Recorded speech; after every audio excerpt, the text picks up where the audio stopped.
오늘 본문 1절 2절 말씀을 보시게 되면 첫 시작이 사사들이 치리하던 때라는 말씀으로 시작하고 있습니다. 지난주에 살펴본 것처럼 사사들이 치리하던 때는 각자 소견에 오른 대로 행하던 때입니다. 각자 소견에 오른 대로 행했다라는 것은 내 눈에 보기 좋은 대로, 그래서 내 멋대로 살던 시대가 사사시대입니다. 제 멋대로 살다 보니까 신앙과 말씀이 있음에도 불구하고 신앙과 말씀은 욕망과 성취를 이루기 위한 하나의 도구에 지나지 않았다라고 얘기했습니다. 결국 사사시대는 신앙의 이름으로 욕망을 포장한 시대가 사사시대라고 저번 주에 말씀하셨습니다. 그러던 중에 무슨 연고인지는 알 수 없지만 이 유대 땅 베들레헴에 기근이 느닷없이 찾아왔습니다. 특히 모세 오경을 보게 되면 기근을 하나님의 심판으로 묘사하고 있다는 것입니다. 하나님의 백성들이 말씀대로 살지 않았을 때 임하게 되는 벌 중에 하나가 기근이었다라는 것입니다. 기근이 왔다라는 것은 쉽게 얘기해서 하늘에서 비가 내리지 않았다라는 것입니다. 비는 인간이 주관할 수 있는 영역이 아니잖아요. 철저하게 비는 신의 영역이에요. 신이 컨트롤하는 영역이라는 것입니다. 비는 논과 밭 그리고 산과 강야를 풍성케 합니다. 그리고 이 땅에 있는 모든 생명체에게 생명을 유지시켜주는 근원의 역할을 하는 게 비라고 유대 사람들은 인식했다라는 거예요. 이 팔레스타인 지역의 땅이 몹시 건조하기 때문에 이 씨를 뿌리는 시기와 그 다음에 농산물을 수확하는 시기에 적당하게 비가 와야 된다라고 합니다. 근데 그 비가 오지 않으면 뭐예요? 그냥 흉년이 되는 거죠. 그래서 이스라엘 백성들에게 이른 비와 늦은 비가 적절하게 내리기를 늘 하나님 앞에 기도했다라는 거예요. 그래서 이른 비와 늦은 비는 하늘의 축복으로 생각을 했었고 하나님의 축복의 증표로 이른 비와 늦은 비라고 생각했다라는 거예요. 그게 신명기 11장과 요엘서 2장에 나와 있는 말씀입니다. 신명기 11장 7절에 있는 말씀입니다. 여호와께서 너희 땅에 이른 비와 늦은 비를 적당할 때에 내리시니니 너희가 곡식과 포도주와 기름을 얻을 것이요. 요엘 2장 23절과 24절에 있는 말씀입니다. 너희를 위하여 비를 내리시되 이른 비를 너희에게 적당하게 주시리니 이른 비와 늦은 비가 예전과 같을 것이나 마당에는 밀이 가득하고 독에는 새 포도주와 기름이 넘치리로다. 그러니까 이처럼 이른 비와 늦은 비는 뭐예요? 곧 풍년, 축복이랑 연관시켰다라는 거예요. 유대인들은. 그럼 이른 비는 10월과 11월 사이에 내리는 비였어요. 그리고 늦은 비는 2월과 3월경에 내리는 비였다라는 거예요. 우리식으로 얘기하면 이른 비와 늦은 비를 가을 비와 봄 비로 이해하시면 돼요. 우리가 생각할 때 가을에 추수해야 되는데 비가 오면 안 되잖아요. 이건 우리나라식으로 해석하면 안 되고 저 유대 땅, 이 중동 지역에는 이 가을에 그리고 봄에 비가 적절하게 내려야 된다는 거예요.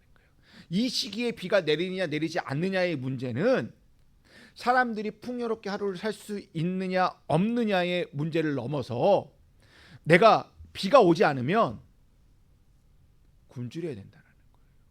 마치 우리 어른들이 보릿고개를 넘어가듯이 힘겹게 보내게 수밖에 없는 문제가 이른 비와 늦은 비에 이 비가 내리느냐 안 내리느냐의 문제라는 거예요. 그렇기 때문에 비는 하나님의 백성들에게 하나님의 축복, 하나님의 은혜이자 하나님의 사랑의 표현이 비었다라는 거예요.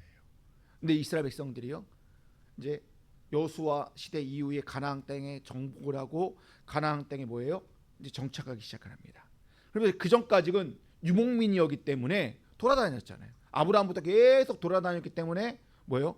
소나 양을 치면서 다녔어요. 주로 양이랑 염소를 치면서 이렇게 유목 생활을 했어요. 근데 가나안 땅에 들어와서는 유목 생활하는 게 아니에요. 정착 생활로 바뀌게 되었다는 거예요. 근데 정착 생활하면서 이제 하나님을 믿는데 하나님께서 내려주는 이른 비와 늦은 비만 바라보며 먹고 살기에는 왠지 뭔가 내가 모험을 거는 것 같아요. 그리고 뭔가 위험수당이 붙는 것처럼 느껴진다는 거예요. 그렇기 때문에 이스라엘 백성들은 늘 불안하고 초조했다는 거예요. 과연 올해는 잘 살 수 있을까? 내일은 내가 배불리 먹을 수 있을까? 늘 고민했다는 거예요. 근데 옆 동네를 딱 보니까 뭐가 있어요? 비를 주관하는 신을 섬기는 거예요. 우리도 잘 먹고 싶고 잘 살고 싶으니까 저 비를 주관하는 신에게 도움을 청해보자라고 시작한 게 우상숭배의 시작이었다라는 거예요. 사람들은 하나님을 의지해요. 의지하면서도 비를 내려주시는 바알을 찾게 되었다라는 거예요.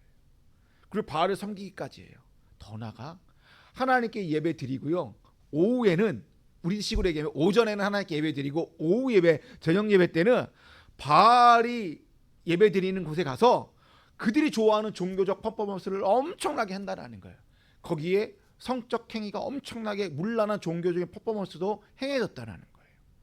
바알은 가나안 사람들에게 생명을 주관하는 신적 존재였습니다. 이러한 우상 숭배를 대표하는 이 사사시대의 영적 흐름의 결과가 기근이 왔다라는 거예요.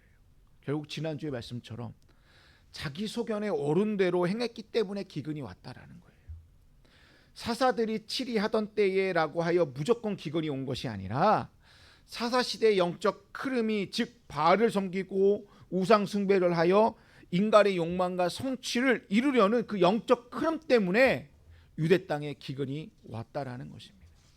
기근은 우리 마음 안에도 얼마든지 찾아올 수 있다라는 것입니다.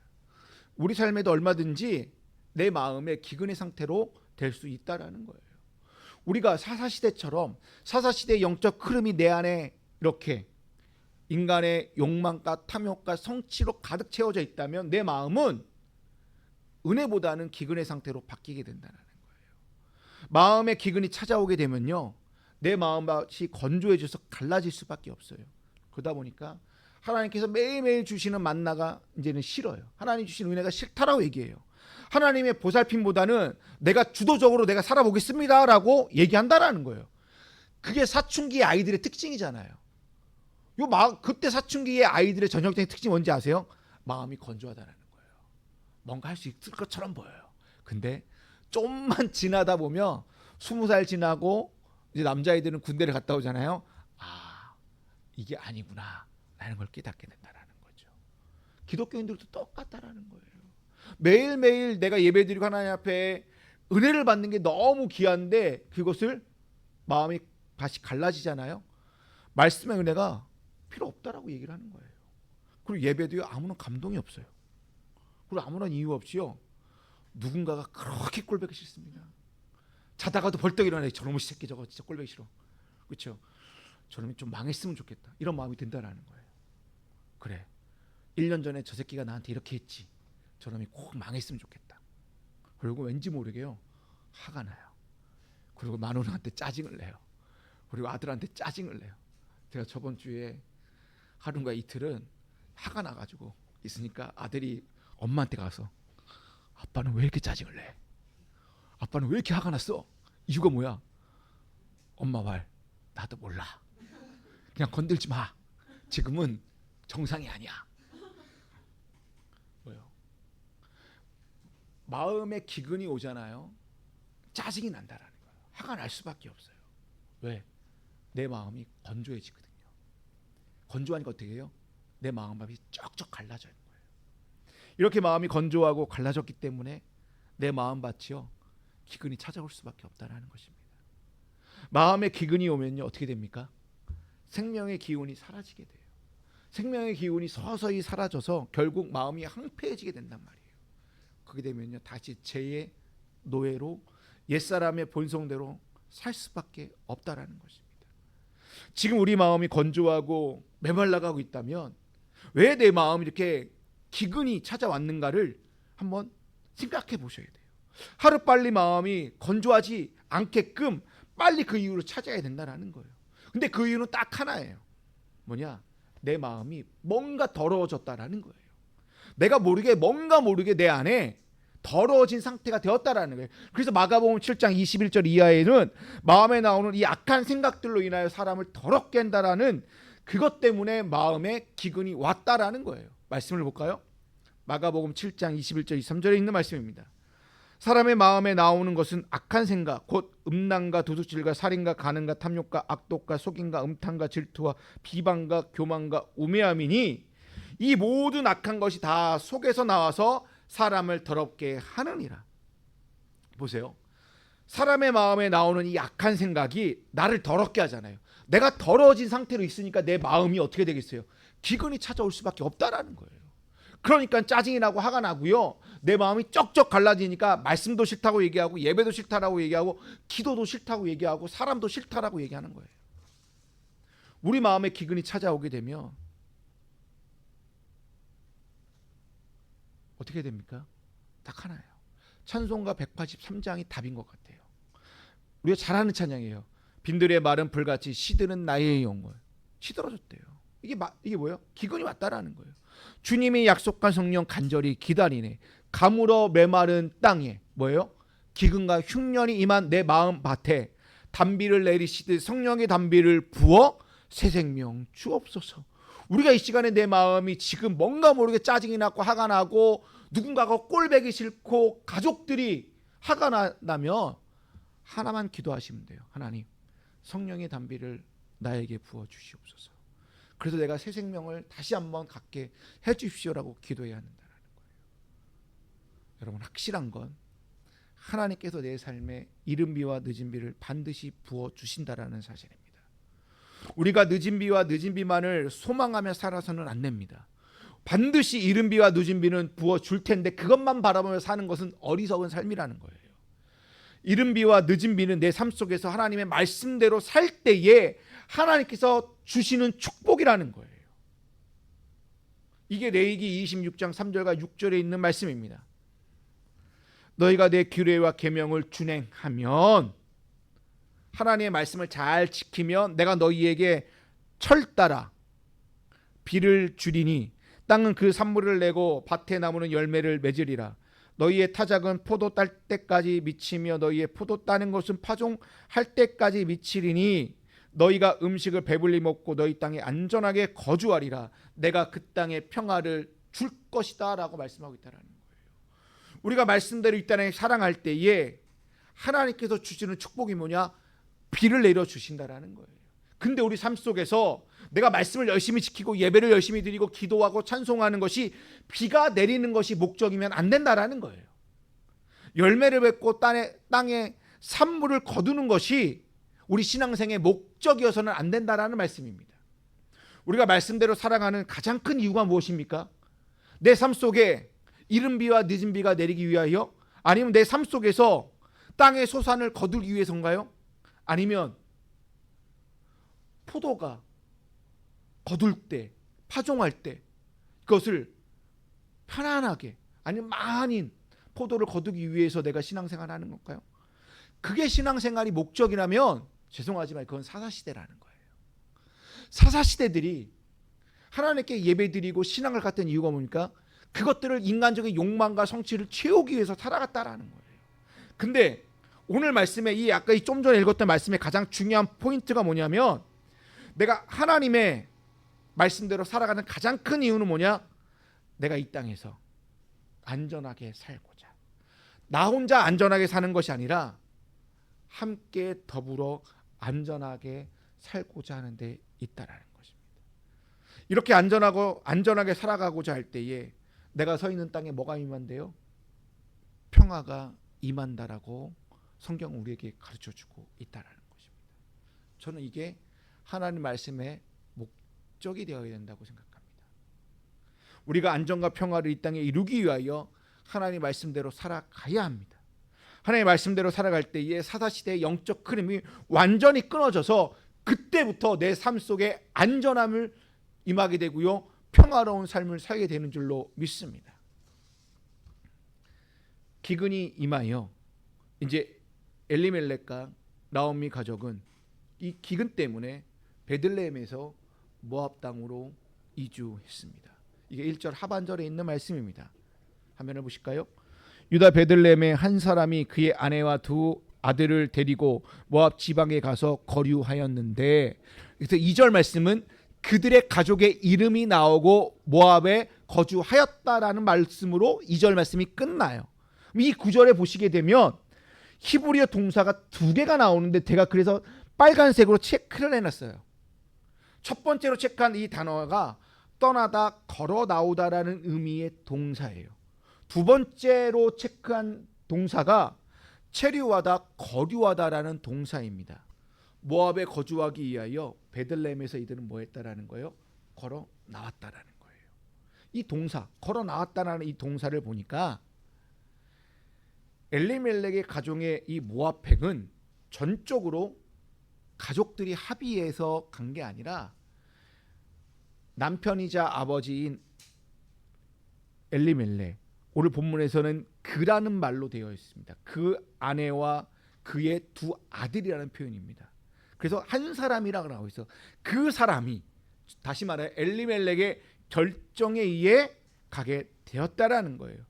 그저 아내와 두 아들은 가장의 말에 그냥 수동적으로 따라간 거라는 거예요. 왜냐하면 이 동사가 보니까 복수형이 아니라 3인칭 단수 남성형으로 쓰여졌다라는 겁니다. 그리고 엘리멜렉은 모압에 완전히 살러 간 것이 아니에요. 모압에 눌러 앉을 생각으로 떠난 게 아니에요. 거류하다는 이 히브리어 동사 구루라는 단어인데요. 이 구루라는 이 동사를 보니까 이방인으로 오는 손님으로 머물다라는 거예요. 그러니까 잠시 머물다라는 의미로 이 단어를 썼다라는 거예요. 근데 눕기 저자는 의도적으로 뭐 했다라는 거예요?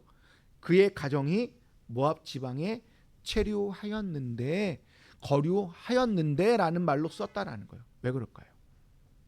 엘리멜렉 가정은 완전히 이주하고자 하는 게 목적이 아니었다라는 거예요.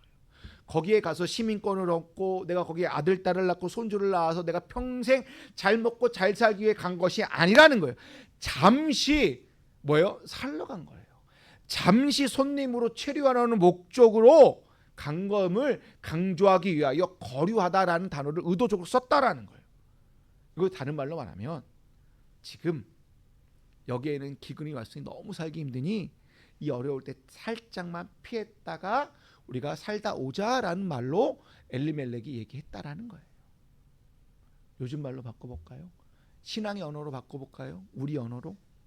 지금 내가 신앙생활하고 또 신앙 가운데 사는데 너무 많은 대가를 치러야 하니까 이번만, 내 이번 프로젝트만, 이번 일만 그냥 눈 찔끔 감고 성경 덮어두고 신앙도 조금 뒤로 밀어둔 채 이번만 어떻게 한번 넘겨보자. 이번 일만 잘 되면 다시 하나님 앞에 내가 헌신해서 열심히 신앙생활하면 되잖아. 이 말이 엘리멜렉 가정에는 모압 지방에 거류하다라는 의미라는 거예요. 엘리멜렉 가정은 그냥 잠깐 뭘 온 거예요? 살러 온 거예요. 잠시 피하려고 온 것뿐이라는 거예요. 그러나 모압 땅에 영원히 묻히게 될 줄 누가 알았겠습니까? 남편과 두 아들은 모압 땅에 영원히 묻히게 되었다라는 거예요. 우리가 이 부분에서 깨달아야 할 것은 우리가 머물 자리가 어디인가를 알아야 한다는 것입니다. 우리는 세상 속에 살아요. 그래서 어디든지 갈 수 있어요. 그리고 어디든지 머물 수 있습니다.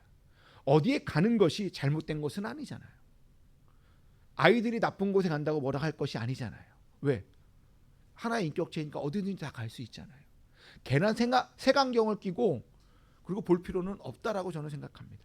그러나 내 의지를 가지고 굳이 안 좋은 곳에 갈 필요는 없지 않을까요? 설령 안 좋은 곳에 가도 나는 내 마음을 컨트롤할 수 있다라고 생각하십니까? 죄송합니다. 이건 큰 오산입니다. 왜냐? 우리는 쉽게 넘어지는 자라는 거예요. 그래서 그리스도인들은 머무르는 자리가 너무나도 중요하다는 거예요. 이왕이면 은혜가 있는 자리에 머물렀으면 좋겠습니다. 이왕이면 말씀이 있는 곳에 의도적으로 가까이 나갔으면 좋겠습니다. 그래서 겸손히 하나님의 말씀을 실천하는 곳에 머무르는 것이 하나님 안의 사랑에 머무르는 곳이니까 하나님의 말씀을 실천할 수 있는 곳에 머물렀으면 좋겠습니다.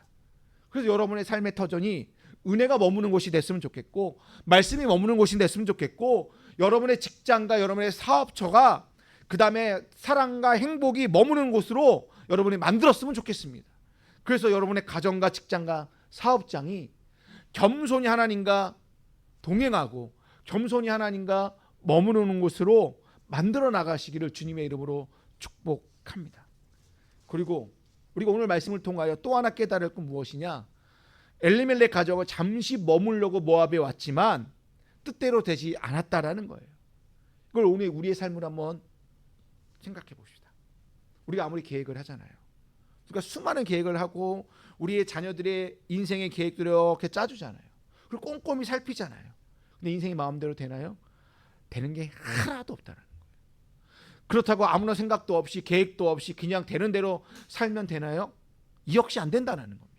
우리는 매 순간 하나님의 도우심을 구해야 되고 하나님의 인도하심을 받으며 살아갈 수밖에 없는 연약한 자임을 인정해야 된다는 거예요. 이 부분을 자세히 설명해 주는 것이 야고보서 4장 13절부터 17절에 있는 말씀입니다. 들으라. 너희 중에 말하기를 오늘이나 내일이나 우리가 어떤 도시에 가서 거기서 1년을 머물려 장사하여 이익을 보리라 하는 자들아, 내일을 너희가 알지 못하는도다. 너희 생명이 무엇이냐? 너희는 잠깐 보이다가 없어지는 안개니라. 너희가 도리어 말하기를 주의 뜻이면 우리가 살기도 하고 이것이나 저것이나 하리라 할 것 이거늘. 이제도 너희가 허탄한 자랑을 하니 그러한 자랑은 다 악한 것이라. 그러므로 사람이 선을 행할 줄 알고도 행하지 아니하면 죄니라. 무슨 말씀입니까? 우리가 계획한다라고 돼서 되는 게 아니라 우리가 원한다고 해서 되는 게 아니라는 말씀이에요. 철저하게 하나님의 주권 아래 하나님이 하신다라는 거예요. 우리의 삶을. 우리가 계획을 짜요. 오늘은 이 도시, 내일은 저 도시에 가서 내가 장사 이익을 내리라고 생각하는데, 야, 이 멍청아들아, 한번 잘 생각해봐라. 내일을 너희가 어떻게 알아? 너의 생명이 무엇인데? 너의 생명은 잠깐 보이다가 사라지는 안개에 지나지 않아. 그렇기 때문에 너희의 삶은 하나님의 뜻 안에 있어 라고 이 말씀에서 우리에게 가르쳐주고 있다라는 거예요. 그러니 여기까지만 생각하고 그러면 내가 계획을 짜면 안 되겠네. 오늘이나 내일이나 어떤 도시에 가서 내가 이렇게 하면 안 되겠나라고 생각하여 그냥 되는 대로 살자. 그냥 그날 최선을 다해 살면 되겠네. 이런 말씀은 아니라는 거예요. 하나님이 주권적으로 하시기 때문에 내가 해봤자 소용이 없네. 내가 원하는 대로 안 되는 거야. 그러니까 내가 손을 내려놓고 그냥 하나님께서 알아서 해줄 거야 라고 심정으로 살아가야 된다는 그런 말씀도 아니라는 거예요. 중요한 것은 계획을 짜느냐 안 짜느냐가 중요한 것이 아니라 내가 하는 일에 있어서 오늘 이 야고보서에 말하는 것은 무슨 얘기냐면 선을 행하라는 거예요. 거기에 주의 뜻이 있다라는 거예요. 주의 뜻을 행하라는 거예요. 내가 무엇을 하든 간에 주의 뜻을 행하래요. 그게 주의 뜻이 뭔데요? 선을 행하는 것이요. 선을 행하는 게 무엇인데요? 선한 일이요. 선한 일이 뭐냐라고 정의하면 오늘 1시간 더 설교해야 돼요. 선한 일은 하나님을 영화롭게 하는 것이고, 그리고 내 옆에 있는 사람들에게 안정과 그리고 내가 살고 있는 이 땅에 평화를 이루는 일이 그냥 선한 일이라고 생각하셨으면 좋겠습니다. 그렇기 때문에 복음을 전하는 것이고, 그렇기 때문에 선교도 하는 것이고, 내가 말씀대로 열심히 살아가는 것이 선한 일이라고 생각하셨으면 좋겠어요. 근데 뭐라고 얘기해요? 이러한 선한 일을 하지 않는 것이 뭐라고 얘기했습니까? 죄라고 말씀하고 있다는 것입니다. 우리에게 주어진 삶을 열심히 살아야 하는데 내 뜻대로 내 의지대로 사는 것이 아니라 하나님의 뜻이 무엇인지를 고민하면서 파악하면서 그 속에서 성을 행하는 것이 야고보가 오늘 우리에게 가르쳐주고 있는 말씀이라고 저는 생각합니다. 우리도 얼마든지 엘리멜의 가정처럼 모압으로 떠날 수 있어요. 여러분, 모압에 간 것이 잘못된 것입니까? 모압에 간 것이 무조건 잘못이라고 말하기 전에 내가 하나님을 믿는 자잖아요. 내가 예수 그리스도를 따르는 자라는 이 정체성이 확고하다면 내가 모압이든 이방 땅이든 어디에 머무르든 간에, 세상에 안 좋은 자리에 머무르든 간에 내가 그 속에서 열심히 주의 선함을 나타내고 거기서 주의 선하심의 그 뜻을 이루기 위하여 내가 오늘 또 최선을 다해 산다라면 그곳이 하나님이 나와 함께 머무르는 곳이 될 줄로 믿습니다. 모압이냐 아니냐가 중요한 게 아니라는 거예요. 그곳에서 나의 정체성이 무엇인가를 확고하게 인식하면서 내가 그리스도인이고 내가 예수의 길을 따르는 자고 내가 예수를 믿는 자라는 그 정체성을 확실하게 갖고 있으면서 그 내가 머무르는 그 자리에서 선한 일을 하며 살아갈 때에 하나님 나라가 임하게 될 것이고 복음의 능력이 임하게 될 줄로 믿습니다. 지금 여러분이 머무르는 곳이 기근처럼 건조하고 갈라져 있습니까? 지금 여러분이 머무르는 곳이 모압 지방인가요? 하나님이 내 삶께 함께 하신다면 기근이 사라지게 될 것이고 모압 땅은 하나님의 땅으로 변하여 하나님의 발걸음이 머무르는 땅으로 변하게 될 줄로 믿습니다. 이번 한 주간 하나님의 은혜와 축복이 머무는 곳에서 주님과 함께 멋진 믿음의 여정, 믿음의 발걸음을 걸어가시는 저와 여러분이 다 되시기를 주님의 이름으로 축원드립니다.